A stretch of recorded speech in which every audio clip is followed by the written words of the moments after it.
नमस्कार, इटनॉ स्वदेश पे अगले हफ्ते की तैयारी में आपका स्वागत है। मैं हूं मनीष मिंडूगिरी और अगले आधे घंटे में मैं आपको बताऊंगा कि भारतीय बाजारों में इस हफ्ते क्या हुआ और अगले हफ्ते के लिए भारतीय बाजारों में क्या हो सकता है, यानी क्या ऐसी संभावनाएं हैं, क्या ऐसे ट्रिगर्स है जिसका अगले हफ्ते भारतीय बाजारों पर असर देखने को सीधे तौर पर मिल सकता है। क्योंकि इस हफ्ते हमने देखा कि निफ्टी में जो है कहीं ना कहीं दबाव देखने को मिला। पिछले कई हफ्तों की लगातार जो रैली चल रही थी उसमें इस हफ्ते कहीं ना कहीं थोड़ा दबाव देखने को मिला।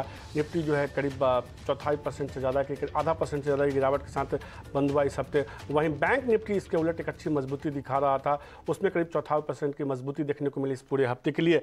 अगले आधे घंटे में हमारे जो मदद करेंगे प्रशांत सामंत होंगे और मंदार जम सांडेकर होंगे। इन दोनों से हम समझने की कोशिश करेंगे, तमाम ऐसे स्टॉक्स को डिस्कस करेंगे जो इस हफ्ते जो है सीधे तौर पे बाजार के हीरो बनते हुए रहे। कई सारे ऐसे स्टॉक्स थे जहां इस हफ्ते हमने काफ़ी ज़्यादा दबाव बनते हुए देखा।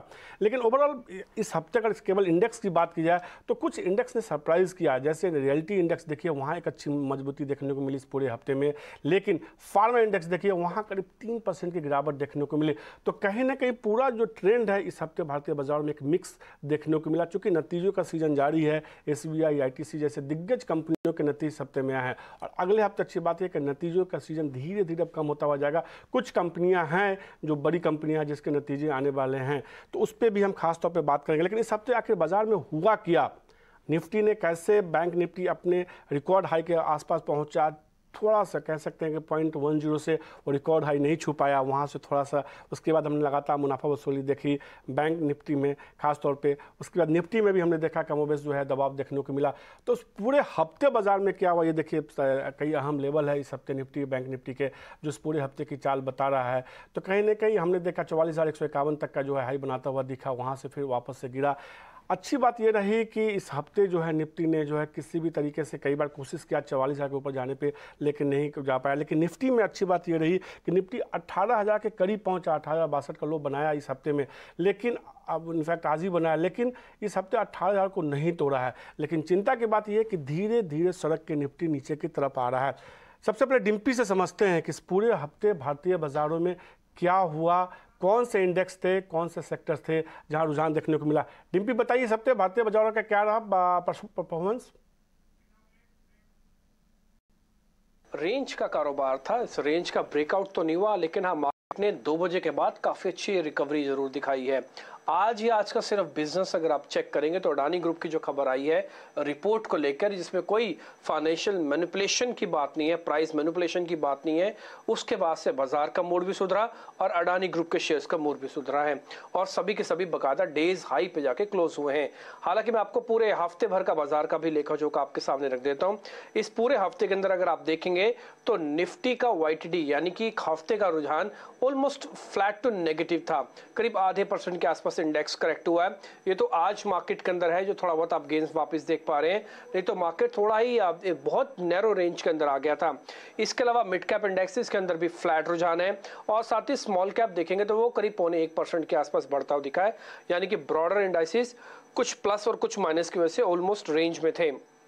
बात है सेक्टोरल चर्निंग पे, इस पूरे हफ्ते के अंदर सेक्टर्स कौन कौन से चलते हुए दिखे। रियल एस्टेट काफी अच्छा होगा, आपको ध्यान होगा ओबरॉय, गोदरेज और साथ ही DLF जैसे बड़े शेयर्स ने दम भरा इस पूरे सेगमेंट के अंदर और वो करीब 1.25% का रिटर्न देने में कामयाब हुआ। IT बिल्कुल लास्ट के 2 दिनों में चलना शुरू हुआ जब नेस्डेक ने ब्रेकआउट किया 12,300 पे। आज नेस्डेक 12,600 पे है, तो पहले तो नहीं चला लेकिन धीरे धीरे अब चेस कर रहा है। इन्फोसिस, TCS, कफोर्ज, SCL टेक जैसे शेयर्स काफी अच्छे चलते हुए दिखे। निफ्टी बैंक ऑलमोस्ट कुछ प्लस और कुछ माइनस, यानी कि फर्स्ट हाफ में पहले चले लेकिन हफ्ते के 2 आखिरी दिनों में थोड़ी प्रॉफिट बुकिंग हुई है, इसलिए कुछ खास रिटर्न नहीं, ऑलमोस्ट फ्लैट थे। लेकिन जो कमजोर था वो एनर्जी पैक था, रिलायंस ज्यादा चलता हुआ दिखा लीडरशिप में। ONGC, BPCL, IOC भी थोड़े ठंडे पड़ गए, इसलिए इनका नेगेटिव रिटर्न आ गया और थोड़ी प्रॉफिट बुकिंग भी है ऊपर से। ऑटोस के अंदर भी हल्की सी प्रॉफिट बुकिंग हुई है लास्ट के 2-3 सेशन में, इसलिए इसका रिटर्न थोड़ा नेगेटिव बना। अब गेनर्स की बात बोलते हैं। अगर आज इस पूरे हफ्ते में देखेंगे तो निफ्टी के जो टॉप गेनर्स रहे वो हीरो मोटोकॉर्प था, इंडसइंड बैंक था और साथ ही टेक महिंद्रा था, जहां पे 2 से 4% तक की मजबूती आती हुई दिखी है। वीक के लूजर्स निफ्टी के जो थे वो था डिविस लैब 6% नीचे, साथ ही अपोलो हॉस्पिटल करीब 3% नीचे, पावर ग्रिड और टाटा कंज्यूमर्स में भी करीब 3-3% तक का नुकसान हमको बनते हुए दिखा। कुल मिला के अगर आप मार्केट के हिसाब से देख रहे हैं तो दबाव तो आपको कुछ फार्मास्यूटिकल शेयर में वापस बनते हुए दिखा है। अगले हफ्ते फिर से नजर रहेगी ऑल टाइम हाई पे 44,152 का। मार्केट की निफ्टी पे नजर रहेगी कि वो रहेगी 18,000 से लेकर 18,400 के बैंड में किसको ब्रेक करता है। अब अर्निंग के लिहाज से हम बिल्कुल लास्ट लेग में चल रहे हैं। कुछ छोटी बड़ी कंपनीज के नंबर्स आ रहे हैं, हालांकि 3 बड़ी कंपनीज के नंबर होंगे, उनका इंपैक्ट इंडेक्स पे नहीं होगा बट मार्केट के मूड पे थोड़ा ज्यादा होगा। यूएस से भी देखना होगा कि वहां पर भी कोई क्या रिसेशन या डिफॉल्ट को लेकर ऐसी कोई नेगेटिव खबर तो और नहीं आती है। अगर ये नहीं आती है तो बाजार जैसे डीकपल है यूएस से, अपनी ही चाल चल रहा, हो सकता है आपको थोड़ा और चलता हुआ दिखे। कुल मिला के मार्केट अभी भी एक रेंज में पॉजिटिव बायस के साथ कामकाज कर रहा है। बिल्कुल, आप तो डिम्पी ये बताने के लिए कि इस हफ्ते भारतीय बाजार का प्रदर्शन कैसा देखने को मिला। असली डिम्पी ने बताया कि इस हफ्ते हमने देखा कि बाजार में कहीं ना कहीं एक रेंज का कारोबार होता हुआ दिखा। नीचे की तरफ अच्छी बात यह है कि 18,000 को लगातार होल्ड करने की कोशिश कर रहा है, ऊपर 18,400 के ऊपर जाने में असफल हो रहा है। वामाक्षी से भी समझेंगे कि कौन सा अहम ट्रिगर्स है। इसके अलावा शरद हमें ये बताएंगे कि कौन से mid cap small cap share थे जहाँ इस हफ्ते बहुत ज़्यादा हमने देखा उतार चढ़ाव देखने को मिला, तेज़ी और मंदी बनते हुए दिखा, उसमें अब क्या रणनीति अपनानी चाहिए।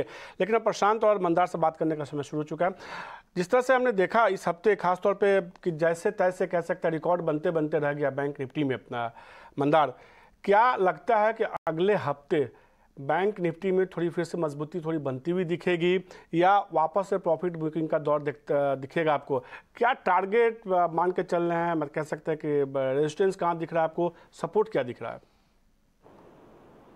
मनीष जी देखिए, गुड इवनिंग। पहली बात तो है कि मुझे लगता है कि नेक्स्ट वीक एक बुलिश व्यू होना चाहिए कि हर एक का, क्योंकि इस वीक अगर देखते हैं तो एक sideways kind of a trade जरूर बना, लेकिन अंडर करंट मार्केट में बहुत बढ़िया था। तो हर बार जब बैंक निफ्टी 43,600 43,500 नीचे की तरफ गया है तब तब वहां से बाउंस बैक कर चुका है। तो यस, जैसे डिम्पी ने कहा कि ऊपर की तरफ रेजिस्टेंस है, रेजिस्टेंस के नीचे फिलहाल बाजार है, तो ये सही बात है। 44,145 ये एक रेजिस्टेंस जरूर बनता है बैंक निफ्टी के लिए, लेकिन मेरा व्यू है कि ये रेजिस्टेंस नेक्स्ट वीक ब्रेक हो जाएगा।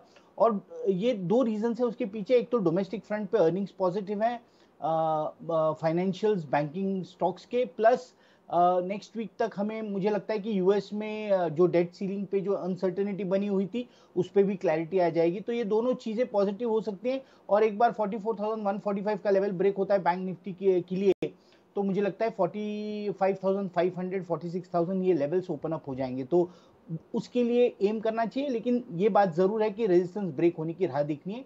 नीचे की तरफ 43,600 43,500 ये बैंक निफ्टी के लिए सपोर्ट बनता है। तो नेक्स्ट वीक का जो आपका सवाल है क्या व्यू होगा, तो व्यू है बुलिश। सीधे तौर पे मंदार ये मानते हुए कि अगले हफ्ते के लिए जो है बाजार में तेजी का रुझान वो मान के चल रहे हैं। प्रशांत, आप वायदा बाजार के नंबर्स को जो है काफ़ी करीबी से देखते हैं और उसके आधार पे क्या लग रहा है अगले हफ्ते के लिए निफ्टी के लिए क्या अहम लेवल होगा? क्या ऐसा जिस तरह से हमने देखा कि आज के सत्र में हमने निचले स्तर से एक अच्छी रिकवरी देखी बाजार में, खासतौर पे आधे एक घंटे में, क्या ये रिकवरी आगे जारी रहेगी निफ्टी में? जी Manish ji, good evening Mandar and Dimpy and सभी दर्शकों को नमस्कार। तो मेरी ये राय है कि जो सोमवार को हाई बना था दोनों इंडाइसेस में, एक बड़े इवेंट के बाद बना हुआ हाई था, तो इसको हम नॉर्मली एक इंटरमीडिएट टॉप कहते हैं और उसको हम छूने की कोशिश कर रहे हैं बैंक निफ्टी में, बट वो क्रॉस नहीं हो रहा है। निफ्टी में अभी हम वहां से काफी दूर है। अगर मैं फ्यूचर्स की बात करूं तो निफ्टी में हम करीबन 18,710 430 के लेवल तक जाके आए, जबकि बैंक निफ्टी करीबन 44,110 के आसपास गए थे। अब मुझे लग रहा है कि सोमवार और मंगलवार के दोपहर तक थोड़ा सा इंडेक्स चॉपी रह सकता है और जो डाउन साइड के सपोर्ट्स में निफ्टी में देख रहा हूँ फ्यूचर्स में, वो होंगे करीबन 17,950 से लेकर 17,940। ये अहम होंगे। किसी भी वीकनेस में अगर निफ्टी यहाँ से बाउंस हो तो मेरे लिए एक लॉजिकल एंट्री बन जाएगी। और ऊपरी लेवल्स पे 18,315 एक रेजिस्टेंस रहेगा। तो थोड़ा रेंज बाउंड मैं पहले 2 दिनों में देख रहा हूँ, बट डेफिनेटली मैं एक्सपेक्ट कर रहा हूँ कि मंगलवार दोपहर या बुधवार से एक बड़ी जो शॉर्ट कवरिंग है वो आएगी। और अगर आखिरी दिन हम जो इस महीने के हाई बने हुए इंडाइसेस के इसके ऊपर ट्रेड करे या ओपन हो जाए तो शॉर्ट कवरिंग बहुत बढ़ेगी, क्योंकि कॉल राइटर्स कवर के लिए भागेंगे। तो मेरी ये राय है कि पहले 2 दिन थोड़ा वॉचफुल इंडेक्स पे रहना होगा और मंगलवार दोपहर या बुधवार सुबह से मुझे लग रहा है कि एक अच्छी रैली आ सकती है। जहां तक बैंक निफ्टी की बात है मे फ्यूचर्स में, तो यहाँ पे 43,300 ये जो लेवल होगा, ये मेरे लिए एक अहम सपोर्ट होगा। और ऊपरी लेवल जहाँ पे रेजिस्टेंस है वो करीबन 44,125, सारे ही मे फ्यूचर्स के लेवल है। तो अगर हम 44,125 क्रॉस कर जाए, करीबन 1 घंटा भी इसके ऊपर रुक जाए, तो मुझे लग रहा है हम स्ट्रेट इसी हफ्ते में करीबन 44,400 500 के लेवल भी कंफर्टेबली जा सकते हैं। और इसमें मुझे लग रहा है कि सबसे ज्यादा जो बैंक निफ्टी को लीड करेगा वो होगा एचडीएफसी बैंक एंड एक्सिस। यहाँ पे ज्यादा ध्यान रखना चाहिए। इंडिविजुअली मुझे लग रहा है ये दोनों बैंक्स काफी स्ट्रांग लग रहे हैं। तो ये आते हुए सीधे तौर पर प्रशांत की तरफ से भी कि उनको भी लग रहा है कि यहाँ से कहीं ना कहीं निफ्टी और बैंक निफ्टी में एक अच्छी मजबूती देखने को मिल सकती है। और वो मान के चल रहे प्रशांत की मंगलवार के सेकंड हाफ के बाद या बुधवार से जो है खासतौर पे निफ्टी में एक अच्छी मजबूती देखने को मिल सकती है। कुछ स्टॉक्स को देखिए, खासतौर पर मंदार हमने देखा कि काफ़ी ज़्यादा गिरावट देखने को मिली थी TCS इन्फोसिस जैसे स्टॉक्स में, लेकिन वापस इस हफ्ते ये दोनों स्टॉक्स ने पॉजिटिव रिटर्न दिए हैं, खरीदारी लौटती हुई दिखी है। तो क्या राय होगी, क्या अगले हफ्ते इन्फोसिस और TCS जैसे स्टॉक्स थोड़ा परफॉर्म करते हुए देखेंगे? और कोई आपको टारगेट समझ में आ रहा है क्या अगले हफ्ते के लिए? देखिए, मुझे लगता है कि आईटी स्टॉक्स में अभी भी ऊपर की तरफ थोड़ा सा वीकनेस बना रहेगा। ऐसी बात है नहीं कि इतना जबरदस्त स्ट्रेंथ है कि जो ऊपर में ये स्टॉक्स को अभी जो लेटेस्ट में जो टॉप्स बने हैं वो ब्रेक करके ऊपर ले जाए, वो थोड़ा सा डिफिकल्ट लग रहा है फिलहाल। तो अब इन्फोसिस का अगर मैं चार्ट देखता हूं तो 1275 1280 इस तरीके का रेजिस्टेंस बनता है, तो क्वाइट पॉसिबली वहां तक स्टॉक जरूर जा सकता है। लेकिन जिस तरीके का एक कंसोलिडेशन फिलहाल बना हुआ है, और तो मुझे लगता है कि ये थोड़ा सा ब्रेक होना मुश्किल है। ये अगर ब्रेक हो जाता है तो इसके बाद एक 100 रुपए की मूव बनती है, तो इसलिए ये बहुत ही तगड़ा रेजिस्टेंस है स्टॉक के लिए और ये लेवल वॉच करना चाहिए। ऐसा हो सकता है कि हाँ, मैं कह रहा हूँ कि ब्रेक नहीं होगा, लेकिन अगर नेक्स्ट वीक ब्रेक हो जाता है तो व्यू चेंज होगा, तो इसलिए 1280 का लेवल वॉच करना बहुत जरूरी है।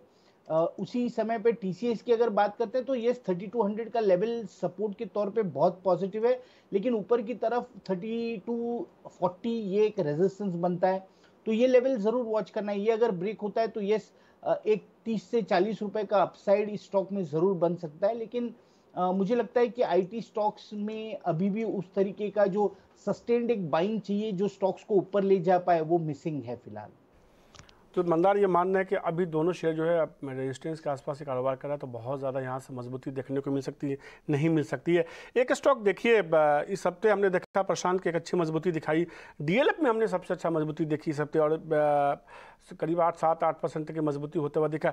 DLF में क्या अगले हफ्ते भी तेजी का रुझान आपको लगता है, या जिनके पास ये सौदा है अगले हफ्ते प्रॉफिट बुक कर ले थोड़ा?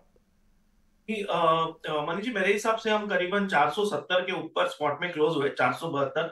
आप 454 454 ये आपका स्पॉट में क्लोजिंग बेसिस पे स्टॉप लॉस होना चाहिए पोजिशनली, और आप बने रहिए। मुझे लग रहा है ये स्टॉक डेफिनेटली 495 हो सकता है, 510 तक भी जाए। तो आप सिर्फ डाउनसाइड कैप कर लीजिए, 454 क्लोजिंग बेसिस आपका स्टॉप लॉस होना चाहिए, और बिल्कुल पोजीशन को होल्ड कीजिए।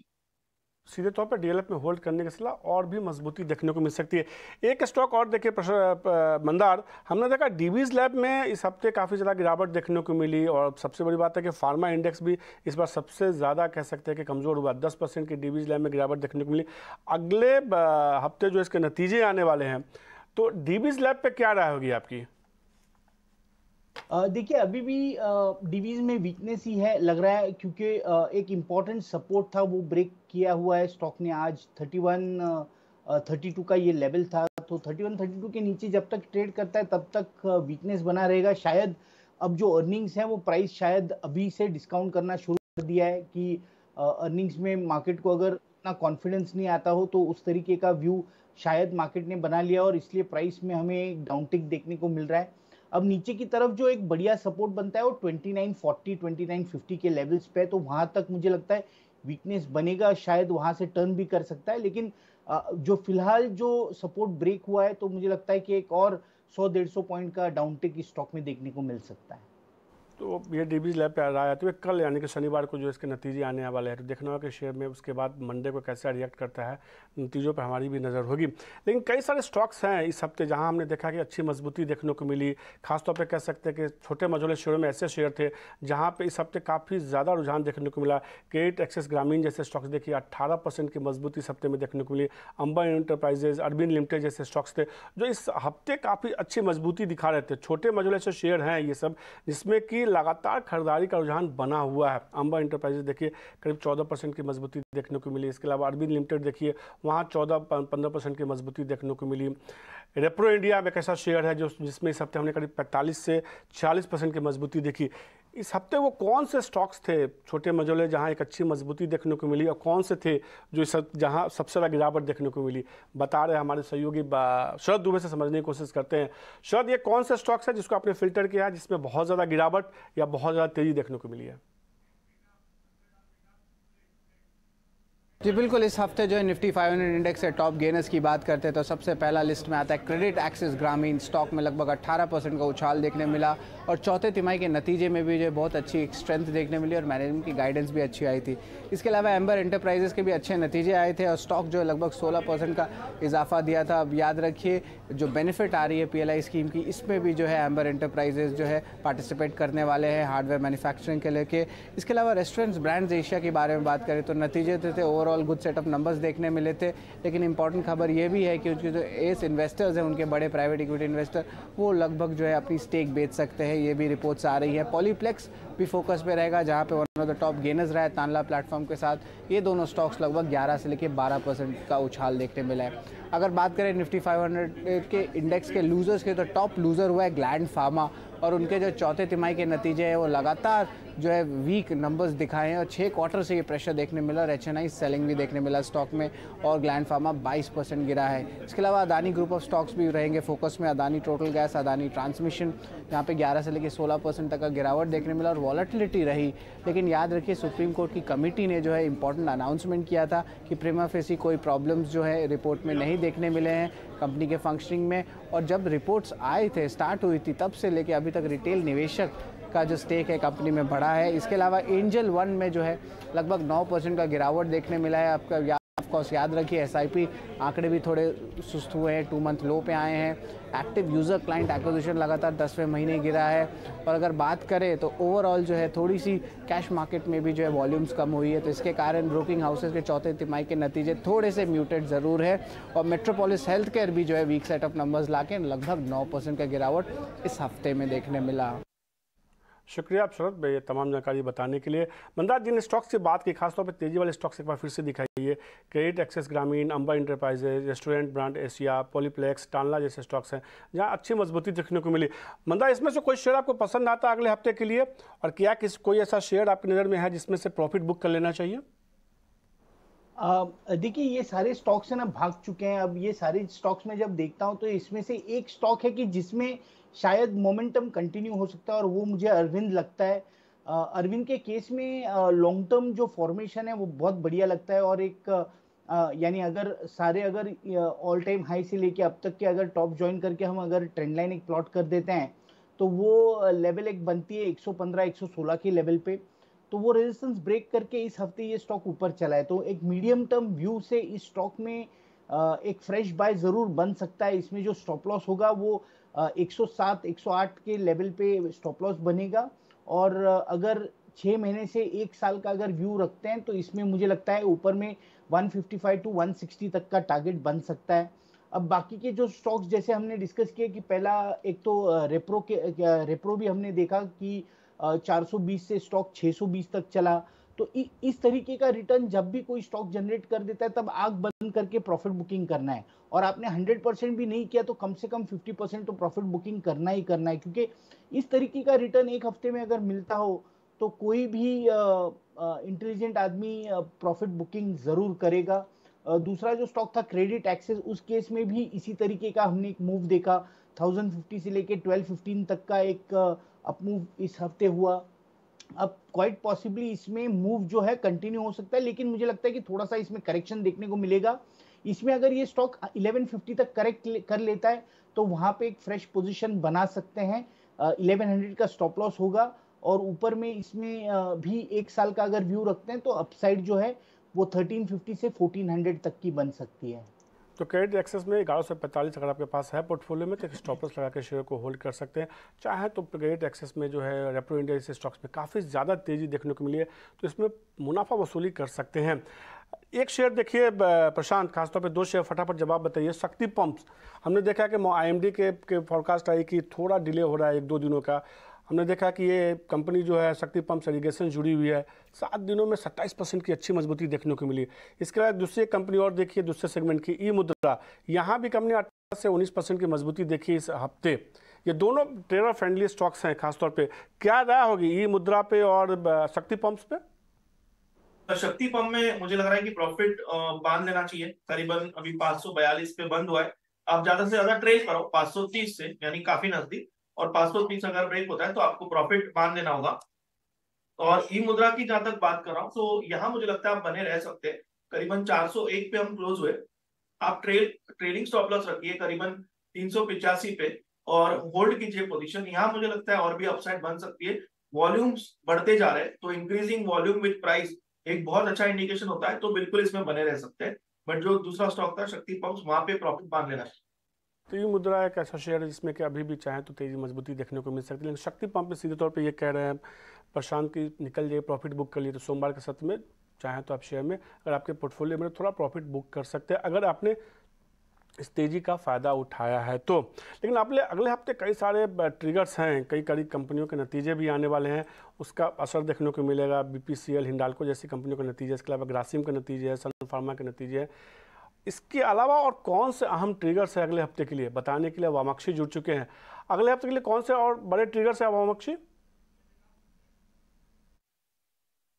जी बिल्कुल, शुरुआत करते हैं हम कुछ इंपॉर्टेंट ग्लोबल क्यूज़ के साथ। तो अगर हम देखें डोमेस्टिक फ्रंट पर इतने सारे इकोनॉमिक क्यूज़ नहीं हैं, मगर ग्लोबल मार्केट्स में काफ़ी सारे इकोनॉमिक क्यूज़ हैं जो हमें ट्रैक करने होंगे। अगर हम देखें तो S&P ग्लोबल की तरफ से मैन्युफैक्चरिंग, सर्विस और कंपोजिट PMI डेटा आएगा US, UK और यूरोजोन के लिए। US की तरफ से फेड अपने मीटिंग के मिनट्स इशू करने वाले हैं May 24 पर। US के initial jobless claims, GDP data, ये भी कुछ इंपॉर्टेंट इकोनॉमिक पैरामीटर्स हैं जो हमें ज़रूर अपने रेडार पर रखने होंगे। UK की अगर हम बात करें तो CPI डेटा एक्सपेक्टेड है May 24 को और यूरोजोन का कंज्यूमर कॉन्फिडेंस डेटा आएगा May 22 को। खैर ये तो हो गए सारे इंपॉर्टेंट ग्लोबल क्यूज़, मगर अगर हम देखें तो अर्निंग सीजन अभी भी जारी है। निफ्टी कंपनीज में से हमारी नज़र होगी BPCL, हिंडाल्को, ग्रासिम इंडस्ट्रीज, सन फार्मा, ONGC और M&M पर। ये दिग्गज कंपनी अपने नंबर्स अगले हफ्ते पेश करने वाले हैं और इसी के चलते ये स्टॉक भी आपके रेडार पर ज़रूर होने चाहिए। कॉर्पोरेट एक्शन की अगर हम बात करें तो अगले हफ्ते मंथली एक्सपायरी होने वाली है। अगर हम स्पेसिफिक कंपनीज को पर नज़र घुमाते हैं तो टूरिज्म फाइनेंस को फंड रेजिंग कंसिडर करने वाले हैं बोर्ड मीटिंग में। इसके अलावा May 22 को हमारी नज़र होगी SPARC, Indiabulls housing finance, किप्री ग्लोबल, हिंदुजा ग्लोबल सॉल्यूशंस और वेल्सपन इंडिया पर। स्पार्क, इंडिया बुल्स और किप्री ग्लोबल फंड रेजिंग कंसिडर करने वाले हैं और इसी के चलते ये बोर्ड बैठक होगी इन सारे कंपनीज़ की। हिंदुजा ग्लोबल सॉल्यूशंस का बायबैक इशू खुल रहा है और वेल्सपन इंडिया का बायबैक इशू बंद होने जा रहा है। इसके अलावा May 23 पर अगर हम देखेंगे तो सेंचुरी टेक्सटाइल्स, सोमानी सिरामिक्स, बैरोक इंजीनियरिंग और बजाज इलेक्ट्रिकल्स फोकस में रहेगा क्योंकि ये चारों कंपनी की बोर्ड की बैठक होने जा रही है फंड रेजिंग को लेकर। JB केमिकल्स कंसिडर करने वाले हैं प्रपोजल टू सब डिवाइड और स्प्लिट द इक्विटी शेयर्स, तो इसी के चलते ये स्टॉक भी आपके रेडार पर होना चाहिए May 24 को। May 25 को जैसे कि हमने पहले कहा मंथली ऑप्शन एक्सपायरी है। IRFC अप्रूवल कंपनी को चाहिए मार्केट बोरोइंग प्रोग्राम के लिए जो FY 24 में होगा। टीम लीव सर्विसेज का जो बायबैक इशू है वो बंद होने वाला है May 25 को।